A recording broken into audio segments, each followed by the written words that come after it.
Kuching. Terima kasih Tuan Yang di-Pertua. Saya ingin berterima kasih kerana diberikan peluang untuk menyertai perbahasan Belanjawan 2025 ini. Saya ingin memulakan perbahasan saya dengan menyentuh sesuatu kenyataan yang telah dibuat oleh Ahli Parlimen Besut pada minggu lalu berkenaan seorang pembunuhan seekor anjing bernama Kopi yang dikatakan perlu kerana ia memberikan kesan negatif seperti mengacau dan mengganggu di kawasan sekitar dan ancaman penyakit rabies. Saya masih ingat pada masa itu beliau menyatakan kenyataan tersebut. Saya telah bangun untuk cuba membetulkan kenyataan tersebut tetapi tak ada kesempatan. Maka sekarang saya minta izin untuk memberikan fakta, kajian yang sedia ada dan juga undang-undang sedia ada untuk isu ini. Percayalah, kami di Sarawak sudah bertahun-tahun menghadapi wabak rabies. Kami ada sedikit pengalaman dan juga pengetahuan dalam hal ini.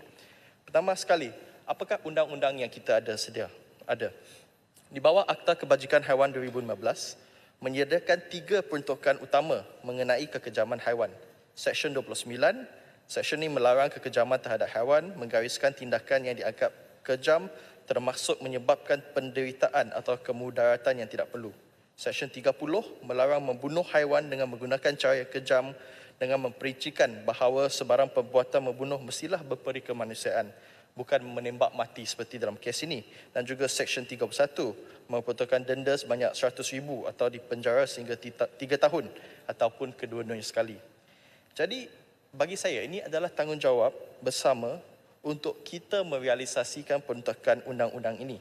Dan sebagai seorang penggubal undang-undang, kita haruslah peka dan menawarkan kaedah yang lebih berperi kemanusiaan dan lebih penting, yang lebih efektif untuk menangani isu ini. Dan apakah kaedah tersebut?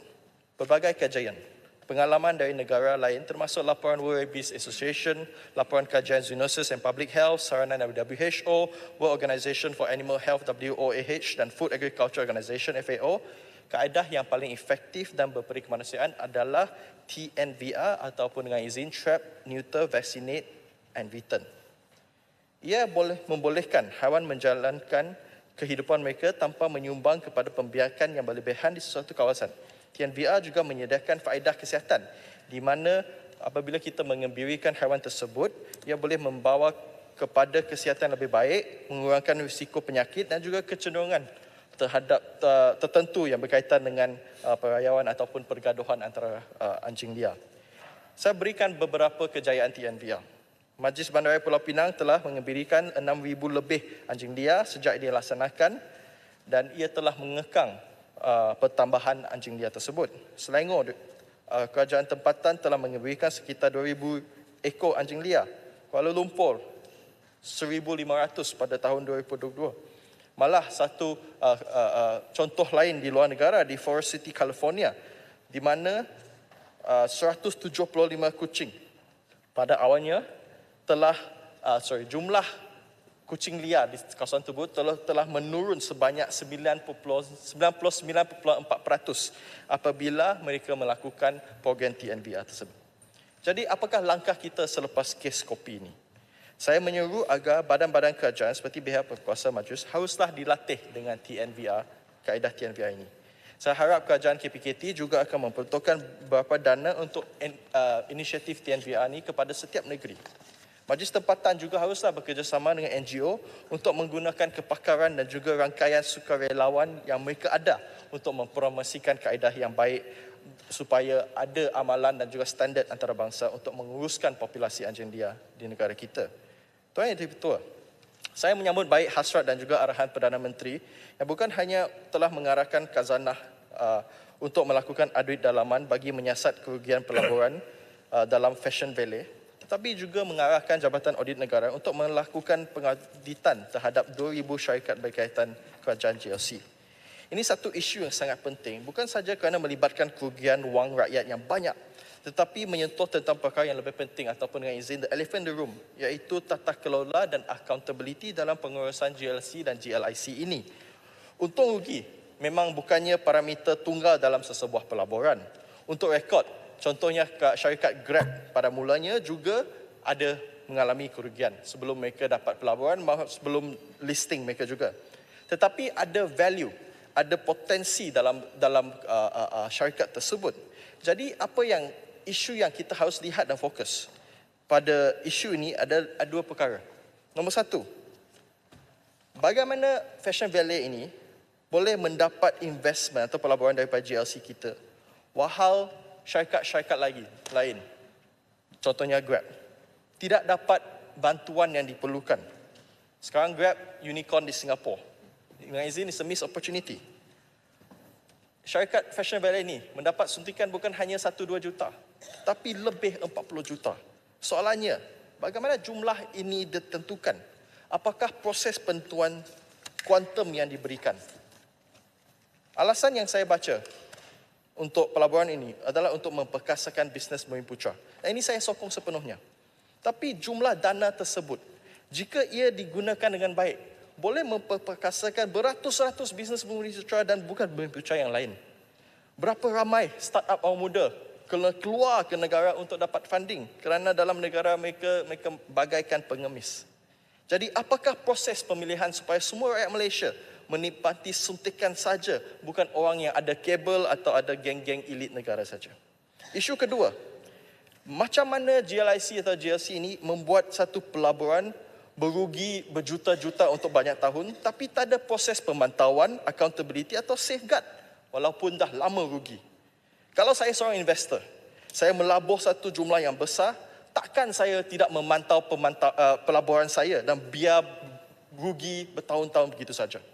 Jadi apakah safeguards dengan izinnya sepatutnya ada dalam pelaburan tersebut supaya untung rugi pelaburan dapat dikawal, malah kita dapat memantau, memberikan nasihat kepada mereka yang pelaburan tersebut terus diberikan. Takkan kita bagi 40 juta dan biar mereka buat suka hati. Jadi, seperti saya kata tadi, untung rugi itu sebahagian dari pelaburan. Tetapi ia boleh dikawal. Pembahaziran ini dapat dielakkan kerana duit dan pelaburan tersebut sebenarnya yang dibazirkan tersebut boleh digunakan untuk bisnes-bisnes yang lain. Kita tak nak menghabiskan atau merebut peluang orang lain untuk mendapat suntikan tersebut. Jadi itu yang betul. Some heads must roll. Perlu ada accountability dalam hal ini. Sebenarnya saham telah dijual pada 2023. Kenapa sampai sekarang kita tak mendengar sebarang tindakan yang diambil? Kalau kita lihat di Singapura, termasuk ada juga kerugian dan disebabkan ada accountability. Ada orang yang terpaksa meletak jawatan. Tuan yang betul. Pengumuman kerajaan mengenai program nasionalisasi untuk Badan Berkanun dan GLC adalah satu perkara yang penting. We have to reform our GLC and GLIC. Isu ini sangat tepat pada masanya. Dan sebenarnya bukan baru. Sejak rancangan Malaysia ke-11 kita dah bincang isu ini. Jadi persoalan yang paling penting sekarang, kita tidak mahu hanya satu rancangan ataupun percakapan yang cantik di atas kertas, tetapi dihalang atas pelaksanaan yang lemah. Oleh itu, ada beberapa isu yang kita tengah tangani dalam reformasi GLC. Nombor satu, kita haruslah belajar dari pengalaman yang lalu. Mengambil pengajaran daripada latihan rasionalisasi sebelumnya, dalam dan di luar negara. Kedua, kita perlukan pasukan yang cekap dan pelbagai. Kejayaan usaha rasionalisasi bergantung pada mengumpulkan pasukan yang ada diverse, yang mempunyai kelayakan dan kepakaran yang kukuh dan utuh. Pendekatan pelbagai disiplin boleh memperkayakan pembuatan keputusan dan menggabungkan pelbagai perspektif dan penyelesaian inovatif kepada cadangan yang kompleks. Bagi saya, agensi seperti Talent Corp memainkan peranan yang penting dalam mengumpulkan pasukan tersebut. Ketiga, kita haruslah memanfaatkan analitika data besar.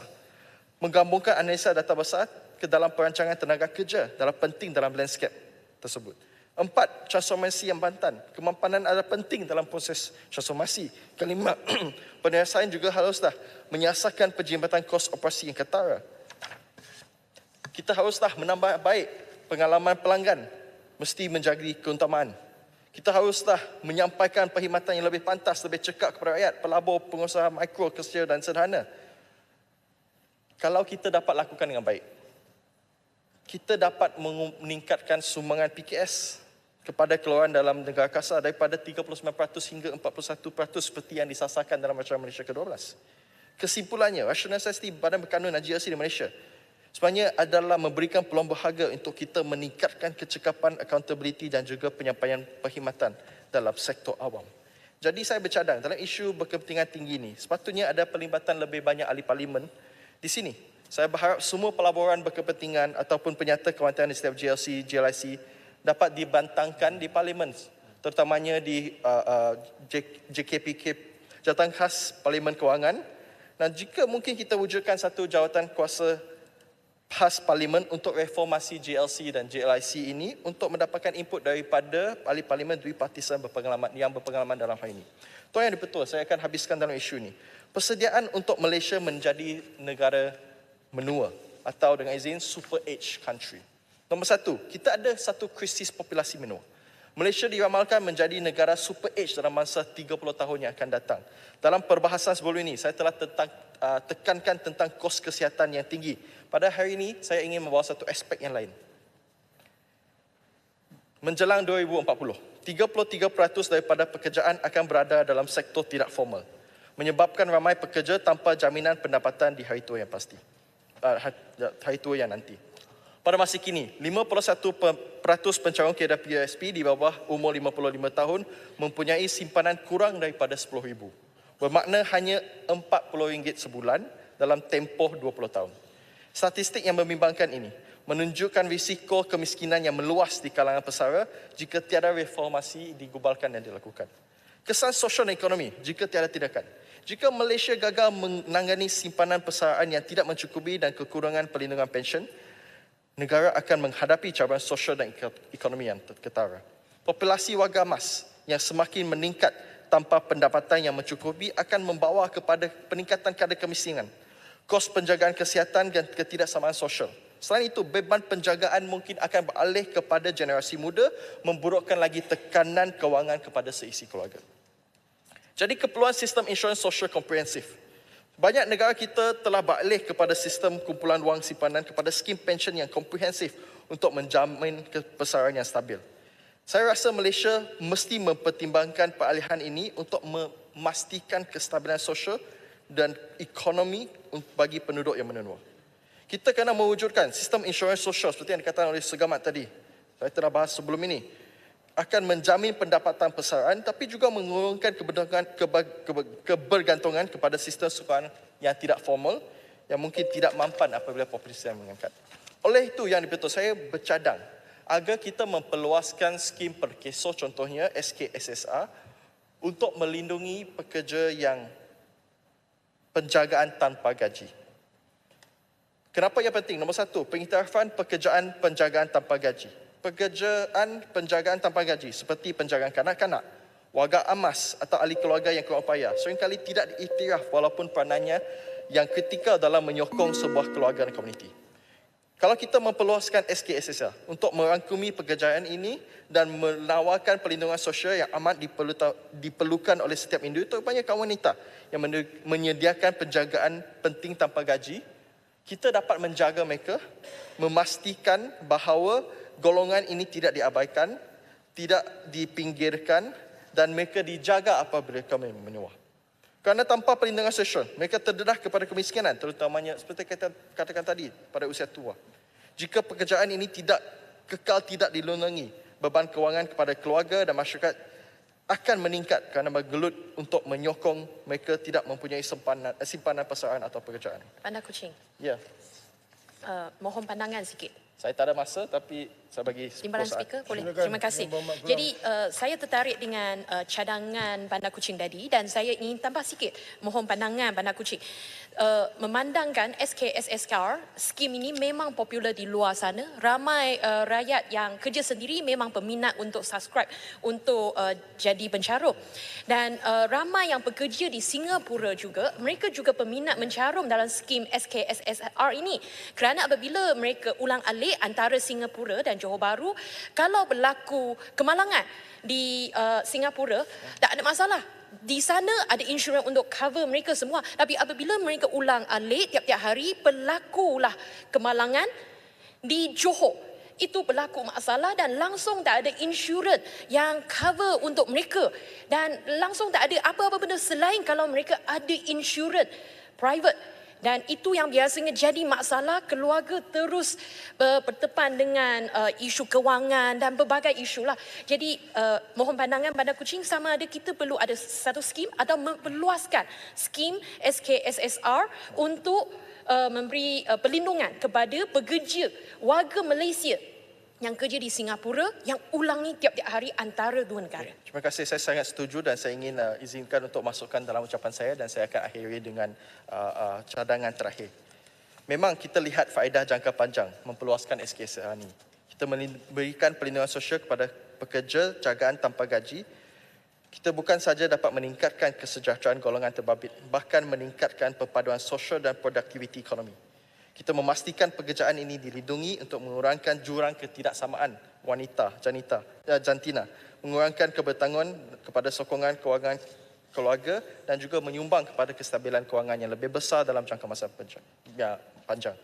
Risiko jika tidak bertindak tanpa memperluaskan SKSR, kita berisiko mengekalkan ketidakadilan antara jantina dan meninggalkan berjuta-juta pekerja ini tanpa jaringan keselamatan. Oleh itu yang di-Pertua, saya menyeru agar kesemua diberikan peranan yang lebih penting untuk menyediakan anjakan demografi ini untuk membangunkan dasar yang menggalakkan simpanan dan keselamatan sosial yang mencukupi untuk penduduk kita yang semakin menua. Ini adalah satu berdasarkan amalan antarabangsa juga dan kita tidak mahu ketinggalan sebagai negara Malaysia yang tercinta ini. Jadi saya ingin mengakhiri perbahasan saya dengan menyokong perbelanjawan ini dan satu rangkap pantun dengan izin. Nantilah kedua ia punya. Belanjawan di umum penuh berhikmah. Bantuan diberi segenap lapisan. Harapan rakyat kian cerah. Masa depan gemilang jadi impian. Dengan itu, sekian terima kasih. Yang Berhormat Kuching, saya nak tumpang you punya ucapan. Boleh? Silakan. Yang Berhormat, ballet fashion ataupun fashion ballet? Fashion ballet. Okey, fashion ballet. Menerima pelaburan dari khazanah hampir 40 juta lebih, right? Ya, betul. Boleh tak melalui Yang Berhormat kita tanya Menteri, ada tak kelulusan dari MOF diperolehi oleh JLC atau JIC ini, satu. Lepas itu, semasa fashion ballet ini ada menjual sahamnya, adakah mendapat clearance daripada pihak yang MOF ataupun khazanah? Boleh saya tumpang? Oh, memang sangat bagus. Saya izinkan untuk masukkan dalam ucapan Terima kasih. saya. Dengan itu, sekian terima kasih. Because public money, 40 juta lebih spend. Minta maaf lah, I was an investigator those days. Benda-benda ni dalam kepala otak saya tak boleh compute lah. Okey, dari aspek tata kelola. Alright. Berikutnya saya mempersilakan Yang Berhormat Jeli